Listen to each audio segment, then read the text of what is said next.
पिछली बार हमने एक कथा सुनी। क्या सुनी थी, याद है? हमने कथा सुनी थी कि भगवान श्री कृष्ण ने कैसे प्रलंबासुर का वध किया। नहीं, प्रलंबासुर का वध किसने किया था? बलराम जी ने। कहाँ पर? भांडीर वन में। भगवान श्री कृष्ण ने प्रलंबासुर का वध नहीं किया। यही कई बार हम कंफ्यूज हो जाते हैं। कुछ वध जो है वो बलराम जी ने भी किया है।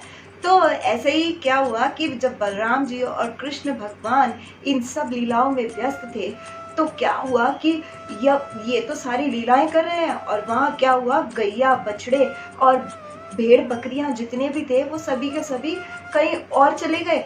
और जब वो खो गए तब बलराम जी ने देखा कि ये सारी गैया बछड़े ये बकरी सब कहाँ चले गए। तो वहाँ पर एक मैदान था जहाँ पर वो वन था कि वहाँ हरी हरी घास होती थी जिसका नाम था इशिकाटवी। तो वहाँ पर हरी हरी घास की लालच में गैया बछड़े बकरी सबके सब वहीं चले गए। और ये लोग कहाँ व्यस्त थे? ये लोग तो सारी लीलाएं करने में व्यस्त थे। तब जब उन्होंने नहीं देखा तो बलराम जी की तरफ सभी के सभी ऐसे देखने लगे कि जैसे कोई मरने वाला व्यक्ति होता है ना, वो देखता है कि मुझे कोई बचा लेगा। यार हम डॉक्टर की तरफ देखते हैं, डॉक्टर को कहते कि अरे भगवान के लिए हमें बचा लो। ऐसे ही जितने भी मित्र थे, ग्वाले थे, वो बलराम जी की तरफ, भगवान श्री कृष्ण की तरफ ऐसे देखने लगे कि हमें बचा लो। तब उन्होंने देखा कि धीरे धीरे जो वो वन है उसके अंदर अग्नि लगी है। अग्नि ऐसी बढ़ती जा रही है, वे आग ऐसी बढ़ती जा रही है और वो सारी की सारी चारों तरफ गैया और बछड़ों के तरफ चारों तरफ से फैलती जा रही है और उसकी लपटें बढ़ती जा रही है। तो जब सब ग्वालों ने ऐसा देखा तो वो और ज्यादा परेशान हो गए। क्यों? क्योंकि सारे गैया बछड़े अगर मर जाएंगे या कुछ उनको हो जाएगा तो वो घर जाके क्या जवाब देंगे।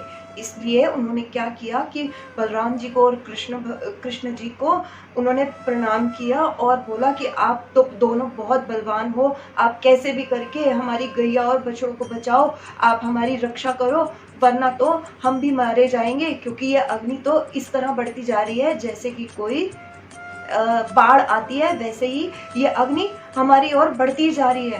तब भगवान श्री कृष्ण इतने दयालु हैं और वृंदावन वासियों से तो भगवान इतना प्रेम करते हैं, तो उन्होंने क्या किया, मुख को खोला और फिर से एक बार पहले मैंने आपको बताया था ना कि भगवान श्री कृष्ण ने दावाग्नि को निगल लिया था।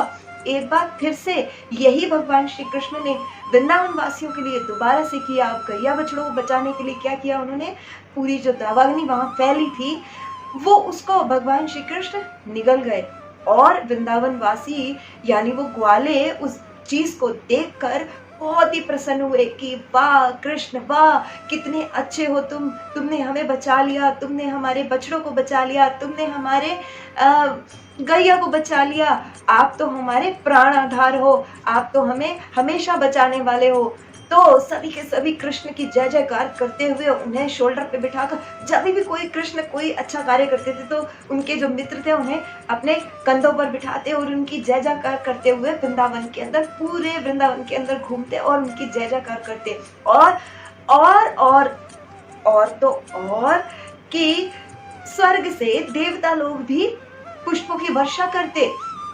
क्यों? क्योंकि वो जानते थे कि साक्षात भगवान श्री कृष्ण यहाँ लीलाएं कर रहे हैं। जब भगवान श्री कृष्ण ने दावाग्नि को पान कर लिया, उससे पहले जो सारे ग्वाल बाल थे वो बेहोश हो गए थे।